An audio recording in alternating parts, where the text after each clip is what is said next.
శాంతం వారి కుటుంబం బట్టి ప్రార్థన చేస్తున్నదండి.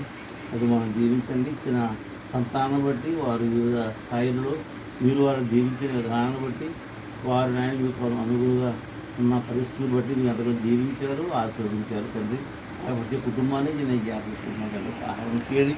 మరి ముఖ్యంగా తండ్రి మీకు ఏవైతే కావాల్సిన దయచేయమని అలాగే ప్రభు రాబోయే సంస్కారంలో మరి ప్రభు మోజేసి బిడ్డ కొరకు ప్రార్థన చేస్తున్నా తండ్రి. సహాయం ఎక్కడ ఉద్యోగం మాకు తెలియదు కానీ ప్రభు మీరే సహాయం చేసి ప్రభు బిడ్డను జీవించండి. బిడ్డ చేస్తున్న పరిచర్య చాలా గొప్పది ప్రభు నాయన మీకు తెలుసు తండ్రి.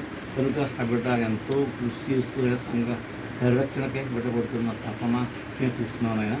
అందును బట్టి బిడ్డను బహుగా దీవించి ఆశీర్వదించి సహాయం చేయమని సైక్యతను ఐక్యతను సంఘంలో ఉంచి ప్రభు మీరే సహాయం చేయండి. అనేక మార్లు ఇది కలుసుకొని మేము ధ్యానించుకునే సమయము మా బ్రతుకులో దయచేయమని బిడ్డగా బయలుదేరి వచ్చిండగా ప్రయాణం అవుతున్నాను.